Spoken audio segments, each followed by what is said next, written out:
Y'all, how y'all doing? We here in Hollywood. Actually, scratch that. We here in Studio City on the CBS Radford lot, and we here for a nice little conference, nice little film conference, and it looks to be filmed in California. And let's take a look see inside, yo. Got my badge, and we ready to see some things. So here we go. Oh yeah, adjust the lighting for the atmosphere. So we got the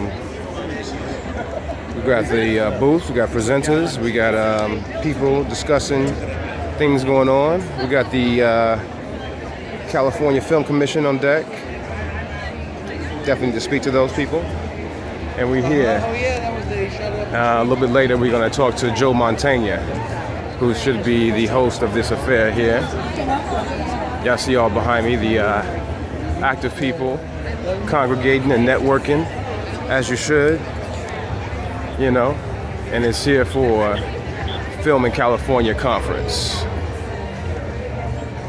And we're just gonna further look around the conference here and see what we can see and say hello to the people and appreciate the atmosphere, you know? It's just like that, y'all. We here celebrating film in California, networking, passing information, doing all we can do. And, hello, film industry professionals. yeah. Our special program is about to begin. Oh yeah. So here we go, yo. We're gonna listen to the lady and take a seat and come visit the booth a little later. And yeah, we will check with y'all in a bit. Your boy Neek, me in the movies at yet another event. So stay tuned. And let's bring the entire industry back so that California and Los Angeles both once again become the entertainment capital of the world. Searching for Bobby Fischer, The Godfather Part 3, Celebrity, Forget Paris, Liberty Heights. He's got an equally impressive list of TV credits, the award-winning TV movies The Rat Pack and The Last Don, and the TV series Joan of Arcadia and The Starter Wife. He's also the voice of Fat Tony on The Simpsons. So it's hard to turn on the TV and not see or hear him. He's also proved his versatility as an actor with his Tony Award-winning performance in Glengarry Glen Ross. He currently stars as FBI Special Agent David Rossi in Criminal Minds, which is about to begin its 11th season filming in California. Exactly. Pretty amazing. He never stops working, so we are incredibly fortunate that he agreed to join us today. So to personalize it for me is to go back to 1957. 1957 was the first time, we didn't take many vacations when I was a kid. My father was partly disabled, so we didn't, going to Holland, Michigan from Chicago was like a big deal. So coming to California to visit my uncle was the biggest of deals. And up to today, it's still the longest and probably best vacation we ever had. But we drove, my family and I, my father, my brother, my mother, from Chicago to Los Angeles in 1957. And when I arrived here, when I arrived in Los Angeles, the one thing that struck me, here was a building that looked like a stack of records, you know, I saw the Capitol Records building.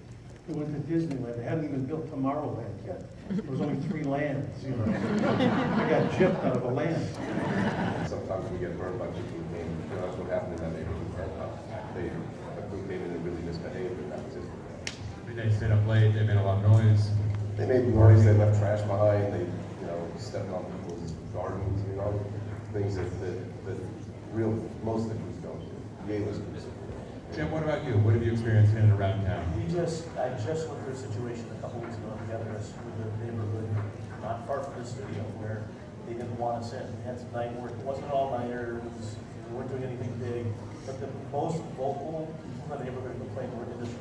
It was all industry people, and I have to they say, didn't have double standards. but I have to no say, standards Film at all. LA, and I would say this if Film LA wasn't here. Film LA did an amazing job of liaising with the neighborhood. So all you Film LA people, thank you very much. The shoot went flawlessly. So what was the solution? What did they do? There's a lot of drama.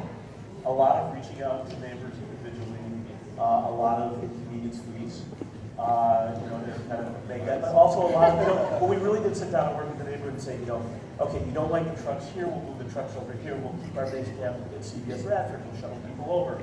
And we really went through that, and I have to say I'm very proud of my crew. We got nothing but compliments at the end of the day. So, no, you guys aren't like the other shows, and that's because we really micromanaged to diminish this life.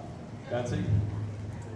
I think there's certain areas there's always going to be difficulty with neighbors. I end up working on a lot of horror movies, so we're always there at night. And I mean, I get it. I don't know if I want someone shooting out my window repeatedly at night after night, but we actually had a pretty tremendous success in the area with people willing to, to kind of play ball with us. We fixed quite a few lawns in life, but yeah, no, I think that, if there's anything I can say, I would encourage certainly industry people to recognize that it's a blessing to have movies here in California, and so anything we can do to make it easier to shoot in these communities and friendly in these communities. Because what's different about California is that people have been shooting all along, so we kind of aren't enamored by it. Whereas when I shoot in Nebraska, they're so excited that they're sending fruit baskets to us.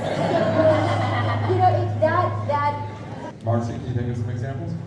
In California, actually, we never had any complaints. I mean, we kept a pretty small footprint. We were the professional crews that you're talking about. The only time we had complaints about our crew, honestly, was when we did a Hawaii unit for Mad Men, and we got some really embarrassingly bad complaints, and it was local crew.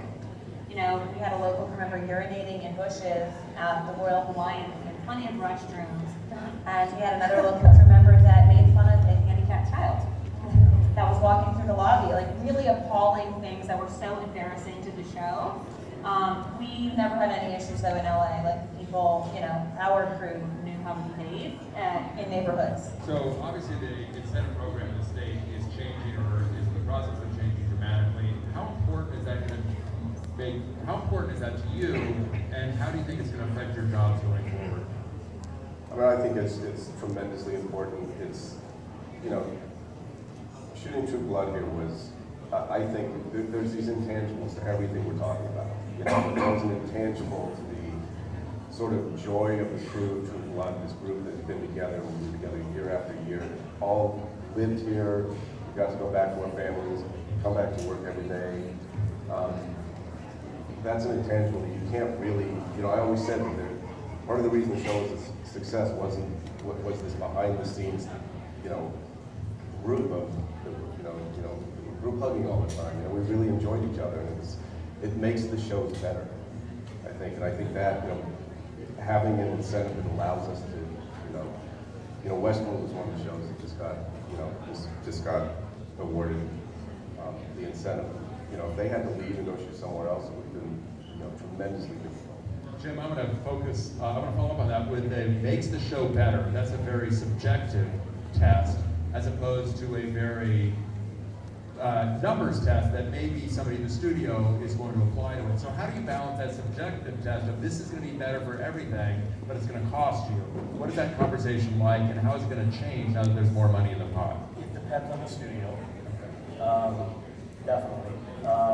But, for example, I'm working with HBO right now, that would be a conversation we would have.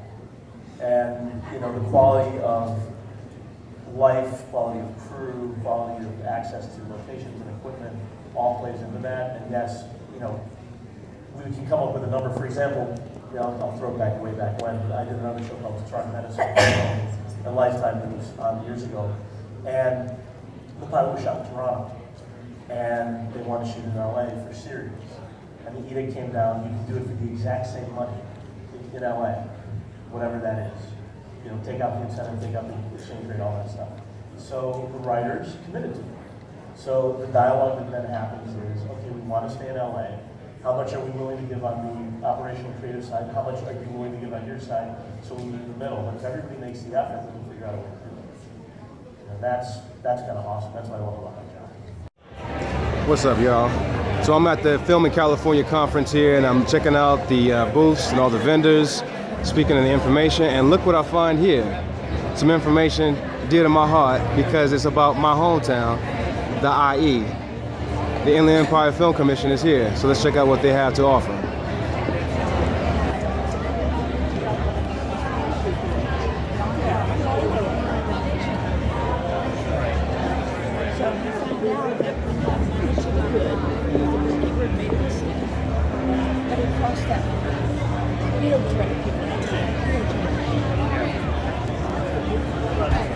So we are here at the Inland Empire. We're at the Film Fest California, and we're at the Inland Empire Film Commission desk table, and we're talking with Sherry Davis. How you doing, Sherry? I'm doing fine, thank you. So there's this rumor amongst Inland Empire filmmakers that Breaking Bad was set to film in Riverside, and then there was no more. So do you have any insight on that? Oh, I absolutely do. It was never set to film in Riverside County. It was, Sony Pictures said, no, you're filming in New Mexico because it was the first state with incentives. It was never, ever going to come to Riverside County.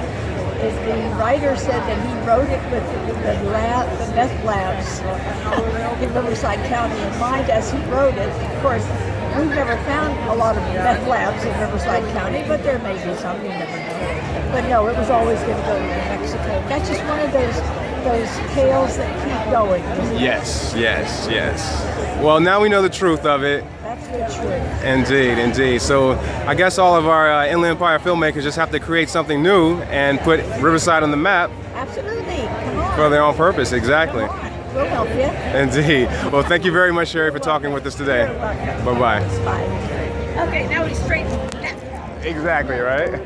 What's going on, everybody? So I think we're about to take off from the Film in California conference here. Met a couple cool people, listened to a couple of nice panels. Saw my man Joe Montaigne. That was dope. And we about to be out here from the CVS Radford Studios. And yeah, had a great time. Even got to meet the people at the Inland Empire Film Commission, which was cool. And got a little insight on that Breaking Bad rumor, which was dope. So yo, till next time, it's your boy Neek, me in the movies, making movies here, yeah. Yeah boy, look at that shit right there. You know what that is? Nakatomi Plaza. What? Actually, Fox Plaza.